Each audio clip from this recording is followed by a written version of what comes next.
I found tampons in my husband's car. I wished he had been unfaithful to me instead, so that my kids wouldn't have had to go through this. I am a 29-year-old female who has been with my 30-year-old husband for 7 years, married for 4. I've never had reason to suspect he was unfaithful to me or even remotely dissatisfied with our marriage. He likes to joke that we're still living the honeymoon phase, nearly 5 years, and 2 kids in. I wouldn't have questioned that, or him, were it not for a surprise I found in his car last month. When buckling our daughter into her car seat, I noticed something slotted between the cushions.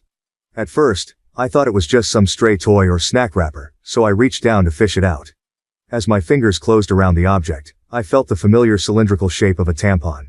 Confusion washed over me as I pulled it into view, the bright wrapper stark against the upholstery.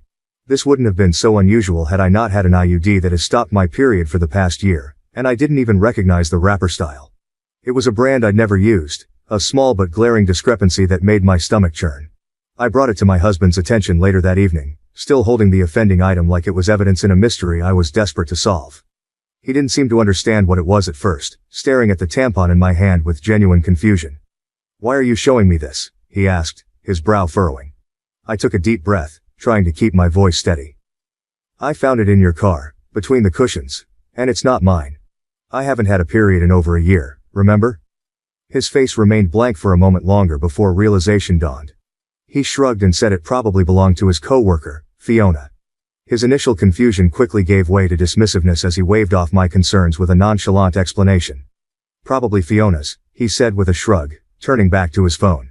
"She must have dropped it when we went out for lunch the other day." I stared at him, waiting for a sign that he understood why this was bothering me. But there was nothing. No apology, no concern. Just a casual dismissal. It was as if the tampon was no big deal, and I was overreacting. His indifference felt like a slap in the face, leaving me reeling and questioning everything I thought I knew about our marriage. It's not uncommon for my husband to carpool to lunch with his co-workers, and we're both fairly close to Fiona and her husband. The thought of my husband carpooling with Fiona and her husband had always been a non-issue. They were friends after all, and it wasn't uncommon for them to share rides to lunch. In fact, we often socialized as couples, spending weekends at each other's houses for barbecues or movie nights. Fiona and I had even bonded over shared experiences, like the challenges of balancing work and family life. Our kids played together while we chatted about everything from the latest office gossip to more personal topics. It made sense, considering how often they carpooled. I reassured myself that the tampon could have easily slipped out of Fiona's purse during one of these outings, no big deal. Maybe it fell out when she was grabbing her phone or wallet, getting jostled around in the process. No big deal, right? It was just one of those little accidents that could happen to anyone. I brushed it off as a harmless mistake, convincing myself there was no need to worry. After all, our friendship with Fiona and her husband was solid, built on years of trust and shared experiences. There was no reason to suspect anything out of the ordinary. So, I pushed the unsettling discovery to the back of my mind, determined not to let a small, easily explained incident cause unnecessary drama. I put it out of my mind until we had dinner with Fiona and her husband a couple weeks later. I had sincerely wanted to believe my husband. I just couldn't get over the way it had been tucked in the seat and how my husband had seemed not to have any regard for it whatsoever. Maybe playing dumb. I don't know. I did something that I now feel kind of crazy for doing. I faked an emergency, and asked Fiona if she had any tampons while we were out together. She handed me one almost identical to the tampon I'd found in our back seat, and I breathed a sigh of relief. So the tampon there was probably the same tampon here, and in all likelihood, there was an innocent explanation as to why it had been left in the back seat in the first place. I thought I'd seen the last of the out-of-place feminine hygiene products until I found another tampon this morning. This time in my sock drawer. I feel physically ill at the thought of my husband having an affair and even more nauseated at the thought that the woman might have left these tampons out for me to find. If it was my husband's co-worker, why would she give herself away by offering me one the other night? In any other situation I would want to talk to my husband about this, but I feel too sick and embarrassed to approach him with what I found. Contemplating every possible source of 2 tampons has been my personal hell for the past few weeks, but I wanted to share an update. Shortly after posting here, I told my sister what happened. The tampon in the back seat and the sock drawer, my husband's cluelessness, the tampon from Fiona, and all the things I suspected but didn't want to believe. We compared tampons, save for the back seat one I had already discarded, and they were a match, just in different absorbents. I hadn't left either in a place where my husband or daughters would have found them and moved them around. My daughters didn't know what they were or where they had come from. My sister was convinced it was Fiona either pucking my husband, pucking with me, or both. Direct confrontation of either party still seemed like a bad idea, so she suggested inviting Fiona and her husband over for our Labor Day barbecue. Unfortunately, they already had plans. My sister and I agreed that it was too soon for cameras without any other evidence, so it was just a waiting game from there. Watching my husband for any changed behavior, there was none. Our house for any misplaced foreign items, there were none, and even the girls for any new friends they might have met. My sister's husband was adamant on this last point, and partly why he was inclined to believe that the tampons were harmless. If anything had been happening in or around our home, he said, it would be nearly impossible to keep it from me and the girls, since my husband was the one taking them to and from daycare and most other activities during the week. I felt a good bit of consolation in that. It wasn't until my younger daughter, 2yo, came down with something last week that I felt any differently. I wanted to be the one home taking care of her, but my husband insisted that I stay at work while he stayed home with her. I was okay with that. My sister and her husband figured it was a good sign that he would take the time off at a moment's notice, and at that point, we were all already beginning to put the tampon fiasco behind us. By the third or fourth day, I was just happy to see a near-healthy child and a husband who was helping see her through it. Toward the end of that week though, I came home to something strange. The toddler that I'd left that morning in an old PJ set was now dressed in a onesie I'd never seen before, with a tiny clip in her hair. I can't say I have the sharpest memory, but I have a pretty good sense of what my kids wear on a day-to-day basis, and particularly what kinds of clothes they wear. I'd sworn off the full-length sleepsuits with snaps across the front long before we'd ever had our second. The long snaps are just a pain in the ass and a no-go for efficient diaper changes, IMO. It's just not something I would dress her in, and my husband knows as much. He doesn't plan for, or buy the girls' clothes, and he certainly doesn't accessorize them, so I was bewildered. And kind of floored at the thought of someone around our sick child without my knowledge. I didn't think twice, and I went straight to my husband to ask if anyone had been over to see him or the girls. He seemed confused, like before, and asked me why I would think that. It had just been him and the kids all day. I asked him again, if someone had so much as stopped by to say hello, and he denied it. He told me to calm down. I might have lashed out and come forward with the accusations right then and there, but our older daughter was in the room and she sensed something was up. In a calmer voice, I asked him a third time if anyone had been around our children, and my husband swore that the girls hadn't been around anyone but him. He also denied buying new clothes or doing anyone's hair. With our daughter in the room and my emotions all over the place, I decided to leave it. I couldn't make sense of it then, and it hardly seems clearer now, after I've driven myself half crazy with explanations that aren't adding up. After nearly losing my mind over a hair clip and a onesie, I realized I wasn't getting anywhere with the accusations and half-baked guesswork. I'd gotten so absorbed in the paranoia and misery of my situation that I wasn't sleeping, eating or caring for my kids the way I should have been. And I wasn't getting any answers. So, I decided to pull the trigger on the hidden cameras and have them shipped to my sister's house, with my brother-in-law agreeing to help with the install setup over at mine. Before the cameras were ever delivered though, I got my long-awaited confirmation, last week. The day began like any other weekday morning in our bustling household. My husband and I rushed around, trying to corral our two energetic daughters into their school uniforms, all while attempting to grab a quick bite to eat ourselves. Despite the chaos, there was a sense of camaraderie in the air, as if we were all in this hectic dance together. Once the girls were dropped off at school, my husband and I went about our respective workdays, counting down the hours until we could reunite with our little ones. But there was a strange feeling that I couldn't shake off, no matter how hard I tried, and it only intensified when I received a notification on my phone while at work. A ring notification. Motion at the front door. I clicked on the video clip, half expecting to see the usual delivery person or neighbor passing by. But what I saw left me stunned. There on my doorstep was a young woman leading my daughter into the house, hand in hand, with my husband and other daughter close behind them. My heart hammered in my chest as I watched, my mind struggling to comprehend what I was seeing. The girls were supposed to be in daycare, and my husband was at work. The woman, as far as I knew, was living 2 states away with a court order keeping her there. Yet here she was, in our home, with my husband and children. A wave of panic washed over me as I scrambled to make sense of the situation. Was this some kind of mistake?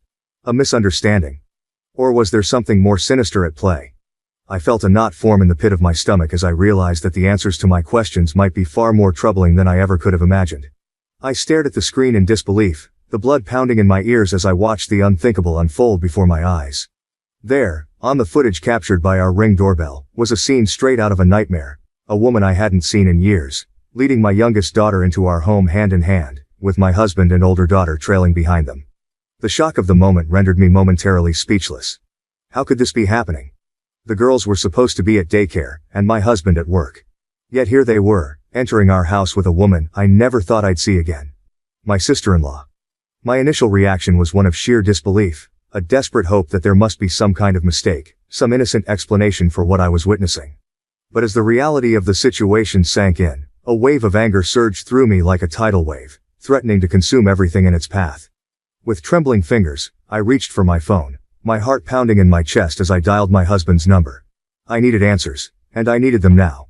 But as the phone rang on the other end, there was no response. I immediately called my husband to ask him what the puck this woman was doing in our house. He didn't answer, so I texted it to him. Even in his stupidity, he probably realized he had messed up by going through the front door, knew I had gotten the Ring notification, and wanted to delay the inevitable. By the fifth or sixth subsequent call though, he did pick up. The woman on the camera was my husband's sister. As I would come to find out later, she was the likely source of both tampons, the onesie, and the bow. She is also registered as an individual with a history of abuse, and a recovering addict, who spent the better part of her adolescence and young adulthood coercing the silence of another one of my husband's family members after she had abused them. I hadn't seen or heard from her in years, and from the way my husband talked about her, I didn't expect I ever would. But here she was, in our house, with our children. It wasn't just the shock of seeing her after years of silence that left me reeling. It was the realization of what her presence in our home meant. My sister-in-law, fresh off another stint in rehab, was the last person I expected to find sneaking into our lives, especially under such clandestine circumstances. The gravity of the situation hit me like a ton of bricks. This wasn't about a random tampon or a harmless mistake. It was about deception and betrayal at the deepest level. Suffice to say I was livid. It wasn't an affair at all and still, somehow, infinitely more disgusting knowing who it was and why all of this had been happening. Apparently, my sister-in-law had wanted to reconnect and make amends with people she'd hurt. And my husband was high on that list. The irony of her attempts at reconciliation through deceit and intrusion was not lost on me. My husband didn't want me to know or, worse, try to keep her family, our children, away from her, so they'd been meeting in secret, often at our house when I was at work. They would enter through the garage, in my husband's car, so the Ring camera at the front door wouldn't tip me off. The level of planning and secrecy involved made my skin crawl. She spent the night on a weekend I had been on a business trip and slept in our bed. The very thought of her in our home, in our bed, made me feel violated. She babysat our girls on a night my husband told me he had dropped them off at his parents'. The casual way he had lied to me, the ease with which he had kept this secret, made me question everything I thought I knew about him. She bought the girls' clothes and dressed my youngest in the onesie and bow that my husband had promised in his life I had dressed her in myself. The image of my daughter in that unfamiliar outfit, a tiny clip in her hair, now felt like a haunting reminder of the betrayal that had been unfolding right under my nose. And yet, when I turned to my husband for reassurance, for a glimmer of hope in the face of uncertainty, all I found was disbelief and denial. He brushed off my concerns with a casual shrug, insisting that it was all in my head, that I was overreacting to a series of harmless coincidences. My husband swore this was all in my head. The tampons, the onesie, the bow, and all the rest. He was perfectly content to watch me agonize for weeks over a woman he insisted didn't exist. Shrugging off each progressively more unsettling discovery like it was news to him and telling me I was being irrational. He insinuated that I was experiencing postpartum depression, 2 years after I'd given birth. 4 years later I told him that one of my biggest fears for motherhood was to suffer from PPD like my mother had with me, to not be fully present for our babies and be left with a world of guilt and regret as they grew older. But as the weeks stretched into months, and the truth remained stubbornly elusive, my patience wore thin, replaced by a simmering rage that threatened to consume me whole. How could he dismiss my fears so callously, to gaslight me into doubting my own sanity? How could he stand idly by as our family teetered on the brink of collapse? He told me I wasn't sleeping enough, that I missed the girls too much, that I needed to take a step back and reevaluate the state of my mental health. I gave him the benefit of the doubt because he was my husband, and because no other version of events made sense. Now, after a month of this mindfuck, I have nothing to show for my trust but this pathetic situation. And a lot of anger. My husband failed to explain himself. When confronted, he stammered and stumbled over his words, offering half-hearted excuses that made no sense. He muttered something about trying to protect me from unnecessary stress, about his sister just wanting to make amends, but his words were disjointed and unconvincing. Each excuse was more implausible than the last, a desperate attempt to cover up the truth. His evasiveness only confirmed my worst fears. The man I had trusted and built a life with was now a stranger to me, hiding behind a facade of lies and deceit. I watched as he avoided eye contact, his shoulders slumped in defeat. The weight of his betrayal hung heavily in the air, a palpable presence that neither of us could ignore. There was no reasonable explanation for his actions or for the deceit that had tainted our marriage. Every time he opened his mouth, I could see the panic in his eyes, the realization that he had been caught and there was no way out. His silence on certain points spoke louder than any words ever could, revealing the depth of his dishonesty. I knew then that I couldn't stay with someone who had so blatantly betrayed my trust and jeopardized the safety of our children. The thought of my daughters being exposed to such toxic secrecy and manipulation was unbearable. I had to prioritize their well-being, and that meant making the hardest decision of my life. With a heavy heart, I told him it was over. The look of shock and desperation on his face was almost pitiable, but it couldn't erase the damage that had been done. I walked away, determined to protect my children from any further harm. I decided to end the relationship and file for divorce. The decision was both heartbreaking and empowering. It was devastating to acknowledge that our 7-year journey together had come to such a bitter end, but it was also liberating to take control of my life and prioritize my well-being, and that of my children. The divorce process was long and grueling. Each step felt like a new battle in an endless war. There were countless court sessions, each more draining than the last, where I had to relive the pain and betrayal over and over again. My husband fought me every step of the way, refusing to accept responsibility for his actions and attempting to paint himself as the victim. His determination to contest every detail made the process even more exhausting and emotionally taxing. In court, I detailed the discovery of the tampons, the hidden meetings with my sister-in-law, and the lies my husband had told to cover his tracks. I showed the ring footage, which captured her entering our home with my children, and provided testimonies from my sister and brother-in-law to corroborate my claims. However, the court needed more than assumptions about my sister-in-law's character. They required concrete evidence of her past and present behavior, which was not easy to obtain. Despite these challenges, I remained focused on the bigger picture. I emphasized my husband's deceit and the breach of trust, which were undeniable. The court recognized the complexity of the situation and the emotional turmoil it had caused.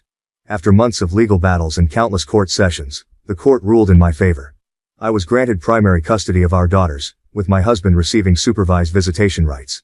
The judge acknowledged the need for a stable environment for the children, considering the deceit and the potential risks involved. Looking back, this ordeal taught me several valuable lessons that I hope others can learn from. Trust is the foundation of any relationship, and once it's broken, it's incredibly difficult to rebuild. Always listen to your instincts. If something feels off, it probably is. Communication is key. Address issues head-on rather than letting them fester. Most importantly, never settle for less than you deserve. My children and I deserve a life free from deception and betrayal, and I am committed to building that future for us. In your opinion, what do you think about this story? Please leave your comment below to let me know. Thank you for watching. If you haven't subscribed yet, please do so and hit the notification bell to stay updated with more shocking real-life stories happening around you.